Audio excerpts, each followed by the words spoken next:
Okay, hi, welcome along to another Digital Labs tutorial. My name is Cern, and this is my second one for this year, or for this period. So what I thought I'd do today is just go into how I go about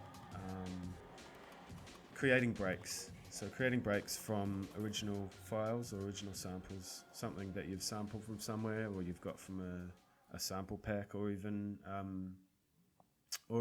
you know, sample CD or whatever. You've got a break, you've got a sample, and what you'll find is that most of the time, if you're using a sample from outside of drum and bass, it's a different tempo, much like, you know, you would used to find, say, in Ed Russian optical tracks on Wormhole, those were breaks that were from funk tracks. So obviously they would be nowhere near the tempo that you would be wanting to use it at. So today I'm just going to go through a couple of different things about using a break, cutting it up, maybe a couple of different ways about how you can do that within Logic, obviously. Some other DAWs will have better ways of doing this.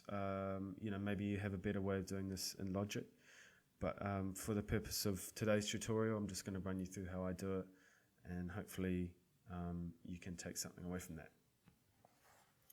Cool. So what I will do first quickly is just run you through the sample we're using. This is obviously a track by the Detroit Emeralds. It's called You're Getting a Little Too Smart. Now, just quickly, we'll run through what it sounds like.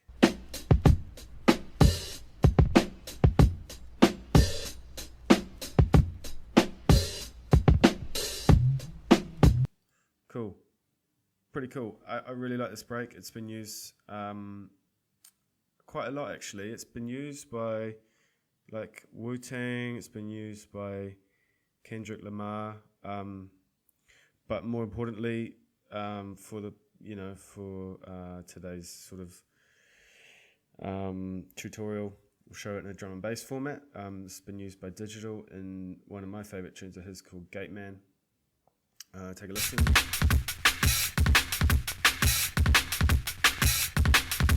Obviously a vinyl rip there, but all good. You kind of get the idea about how he's gone from, you know, that to that. I'm not sure whether that was from it might have been from a sample CD that he used that from, I'm not sure, but yeah, like I said, today we're just going to go through the break and how we can get it from this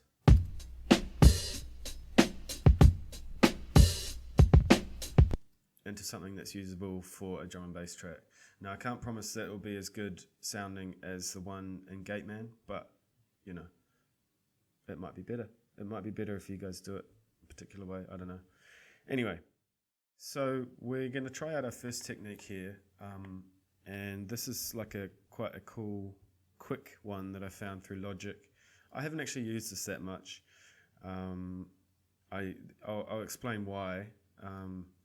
But it is a cool and quick way to get your breaks from its original format into something that's at the tempo that you want it to be at. So it's obviously specific for within Logic. I'm not sure how you do it with other programs, but for the purpose of now, today, this tutorial, I'll run through it just really quickly. And you know, the pluses and the minuses that are involved with it. So here we go. So we've got the original sample here. I've played it before. So what we want to do is find the first two bars. Now, I don't want to damage the original file. So what I'll do is I will just bounce this out quickly as a new audio file, because I want to keep this guy just for the purpose of today. I don't want to damage it. Cool. So we've got a new file here. I'm going to find the first 2 bars, which I think is right about here. I'll just make sure that we've cut it right.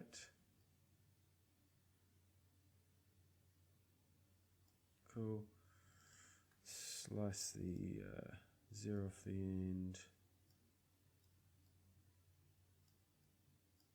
Great. Right, so we've got 2 bars. We've got 2 bars at whatever tempo that is. I think it's obviously less than 100, whatever, I don't know. But it's nowhere near what we need it to be. So what we do is we shorten it. So if you open the audio file, double click on it, go to your time and pitch machine. And this is a way, like I say, to get your break to the speed you want it without really damaging. I mean, you can change the pitch. This is what this is here. Free will make it won't change the pitch, so it won't go up high if you're sort of tightening it. But if you change it to classic, it will. So that will change the pitch. That's still quite cool, you know. Like, it depends on the break, obviously, but you can use it in a way that if it does speed it up the pitch, like, it can, you know, it can work. Totally. Have a go. Try it out. But today we're going to use free. Algorithm. Okay, so there's a couple of different options here. Obviously, we're not using pads or any synths. So we want it to be beats orientated. So, you know, you could use, I think today we're going to use beats only. You could use percussive or complex, I think. But I think this one is for drums, being that it says beats only. But we want to get it down from 3 bars, 2 beats, down to 2 bars. So this is our original here, and this is our destination. So we want to change one field in this so that it makes our break shorter. So we need to change the length in bars. We know that the break is 2 bars worth. So what we need to do is change our destination length in bars to 2 bars.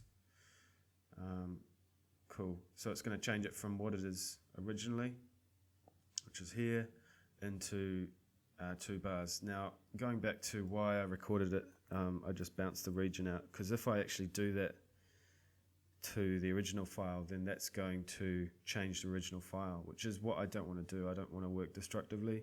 You want to be able to go back, if you need to the original file, and, you know, use it if you need to. And for this tutorial, that's exactly what we're doing.